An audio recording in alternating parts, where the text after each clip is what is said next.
राहुल गांधी की भारत जोड़ो यात्रा, भारत जोड़ो न्याय यात्रा और इसके बाद वोट अधिकार यात्रा। राहुल गांधी की इतने सालों की मेहनत, कदम दर कदम उनका आगे बढ़ते जाना, इंडिया गठबंधन बनाना और इस सारी मेहनत पर क्या तेजस्वी यादव ने पानी फेर दिया है?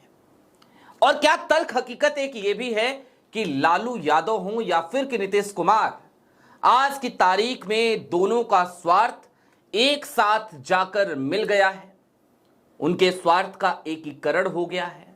और कहानी इससे आगे की क्या अब यह हो चली है कि दरअसल बिहार एक नजीर बनेगा, कैसे स्वार्थ के वशीभूत कुछ लोग अपनी आइडियोलॉजी को भी मोहरा बना देते हैं।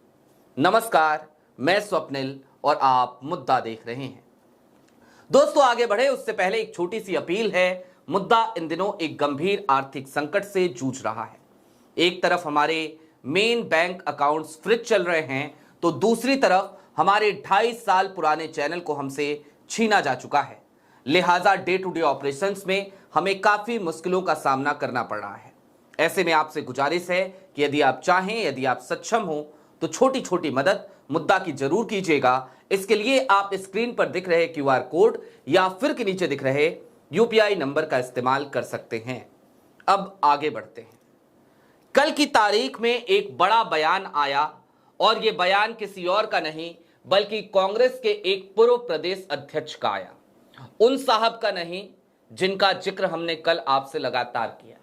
मैं अखिलेश प्रसाद सिंह की बात नहीं कर रहा। बीबीसी को दिए एक वक्तव्य में उन्होंने, पूर्व प्रदेश अध्यक्ष ने, इनसे पहले वाले ने, उन्होंने कहा कि दरअसल आरजेडी कुछ और नहीं कर रही है बल्कि वो मुकेश सहनी को एक मोहरे के तौर पर इस्तेमाल कर रही है।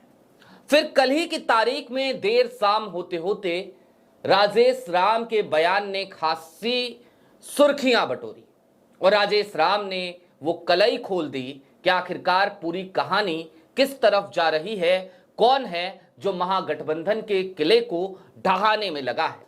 लेकिन इन सब के दरमियान कल की तारीख में ही वो बड़ी खबर भी आ गई कि झारखंड मुक्ति मोर्चा वो भी 6 सीटों पर अपने उम्मीदवार उतार रहा है और महागठबंधन से उसका कोई लेना देना नहीं है। उसने ये भी कहा कि बिहार चुनाव के बाद हम झारखंड में गठबंधन पर विचार करेंगे।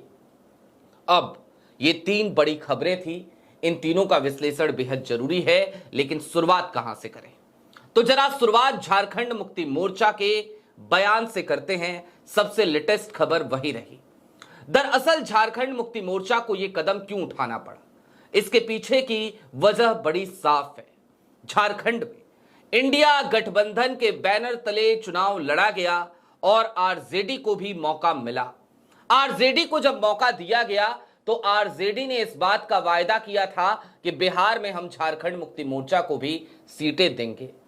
आरजेडी को झारखंड मुक्ति मोर्चा ने झारखंड में गठबंधन के अंतर्गत गठबंधन धर्म का पालन करते हुए न सिर्फ 7 सीटें दी बल्कि जीते हुए एकमात्र प्रत्याशी को उन्होंने मंत्री भी बनाया। यानी कि आज की तारीख में झारखंड की सरकार में मंत्री साहब भी हैं। कौन है वो? नाम है संजय यादव। वही संजय यादव जिनके बेटे हैं रजनीश यादव।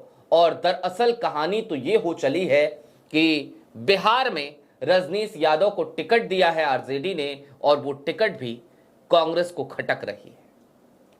दोस्तों, झारखंड मुक्ति मोर्चा लगातार तेजस्वी यादव से बातचीत करने का प्रयास करती रही, लेकिन उन तमाम बातचीत के दरमियान दरअसल तेजस्वी यादव ने कोई भाव ही नहीं दिया।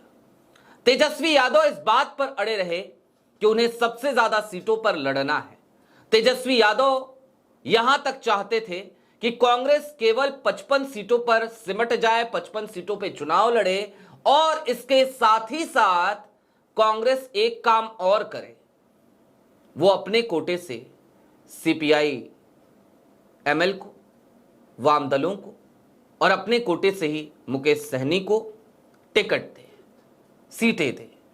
जाहिर सी बात है कांग्रेस ऐसा नहीं कर सकती थी। कांग्रेस के पास वैसे भी यदि आप 55 सीटें ही देंगे तो फिर क्या होगा। कांग्रेस को दो चीजें चाहिए थी, मैं बार बार कह रहा हूं, क्वांटिटी ऑफ सीट्स के साथ साथ क्वालिटी ऑफ सीट्स। वो आरजेडी देने को तैयार नहीं थी।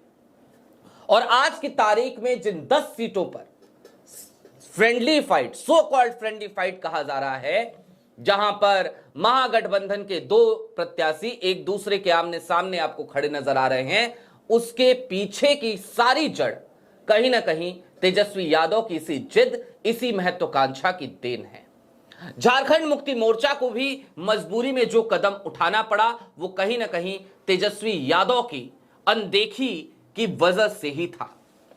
मैं हर बार एक बात कहता हूं और लंबे समय से कह रहा हूं, तेजस्वी यादव एक बेहद ही इनसिक्योर नेता हैं और किसी भी पॉलिटिशियन को इतना इनसिक्योर नहीं होना चाहिए, क्योंकि इनसिक्योरिटी हमेशा आपको नुकसान पहुंचाती है।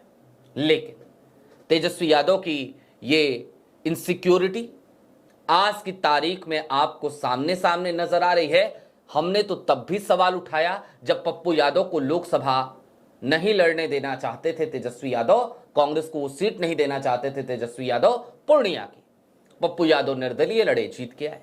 कन्हैया कुमार को बिहार में बर्दाश्त करने को तैयार नहीं तेजस्वी यादव। और ऐसा क्यों? क्योंकि तेजस्वी को लगता है कि कोई और नेता उभरेगा तो उनका क्या होगा। जरा सोचिए ये किस तरीके की इनसिक्योरिटी है।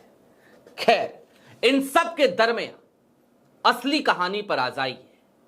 एक स्थिति और हमें नजर आती है और वो आज की तारीख में डिस्कशन का सबसे बड़ा पॉइंट होना चाहिए। नीतीश कुमार और लालू यादव दोनों की राजनीति समाजवाद की राजनीति से शुरू तो जरूर हुई, लेकिन क्या आज की तारीख में जिस तरीके का स्वार्थ दोनों धड़ों में दिखता है, क्या आपको वहां पर कहीं समाजवाद नजर आता है?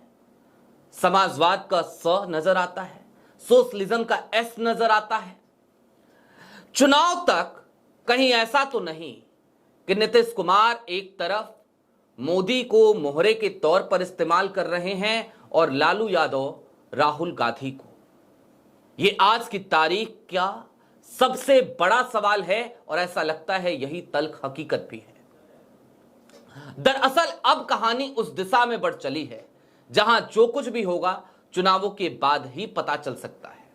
इन चुनावों में जिस तरीके से आरजेडी खुलकर कांग्रेस को हराने में जुटी पड़ी है, बजाय इसके कि वो फोकस करे जेडीयू को कैसे हराना है, वो फोकस करे बीजेपी को कैसे हराना है, वो फोकस करे एलजेपीआर को कैसे हराना है।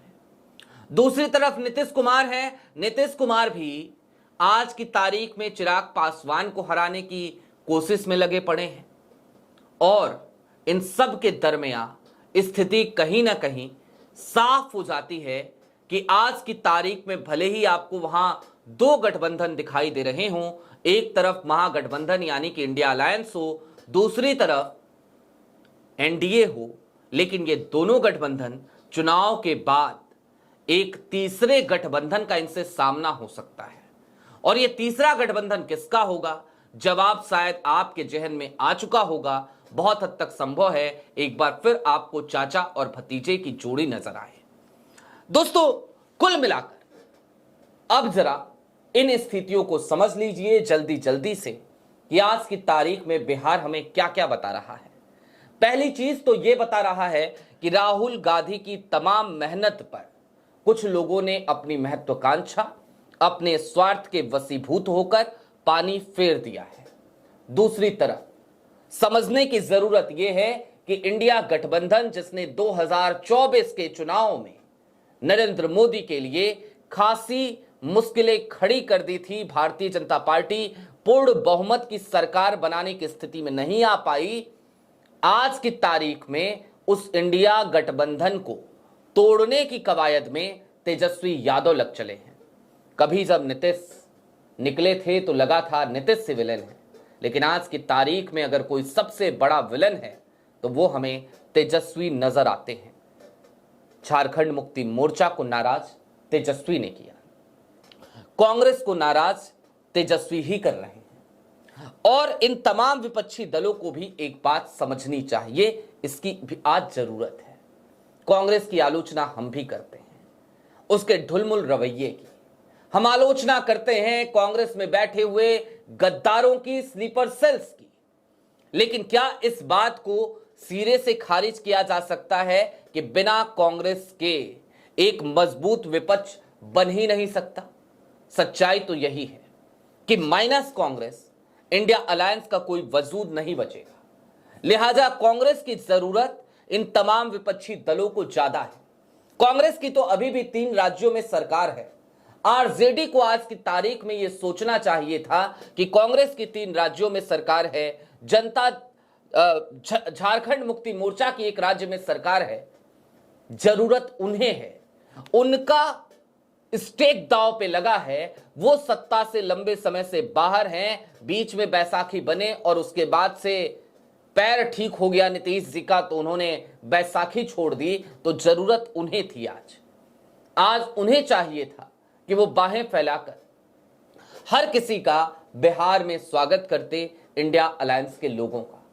ऐसा उन्होंने किया नहीं, और जब नहीं किया तो उसका खामियाजा अब तेजस्वी यादव को ही भुगतना पड़ेगा। लेकिन क्या ये खामियाजा वाकई में सिर्फ तेजस्वी यादव ही भुगतेंगे, या फिर कि विपक्ष के वो तमाम कार्यकर्ता भी जो आज की तारीख तक ये आस लगाए बैठे थे कि चलो, जो लोग कहते हैं कि हम लोकतंत्र बचाएंगे, जो लोग हमें रोजगार देने की बात करते हैं, जो लोग कहते हैं कि हम बिहार में शिक्षा के स्तर को सुधारेंगे, स्वास्थ्य के स्तर को सुधारेंगे, उन लोगों की सरकार बन जाएगी। असली सवाल तो यही है कि भुगतना सिर्फ तेजस्वी को पड़ेगा या फिर उन लोगों को। जवाब आपके सामने है, आप समझ गए होंगे। दोस्तों, आज की तारीख की ये तल्ख हकीकतें हैं, लेकिन इन हकीकतों को बयां करना और आवाज में तल्खी के साथ, वो भी बेहद जरूरी था। बहरहाल अभी के लिए दीजिए इजाजत। ऐसे ही तमाम अपडेट्स, तमाम डेवलपमेंट्स के लिए जुड़े रहिए मुद्दा के साथ। चलते चलते फिर वही अपील, चैनल पे नए हो तो सब्सक्राइब करते हुए जरूर जाइएगा। सक्षम हो तो छोटी छोटी मदद मुद्दा की जरूर कीजिएगा। बहुत शुक्रिया।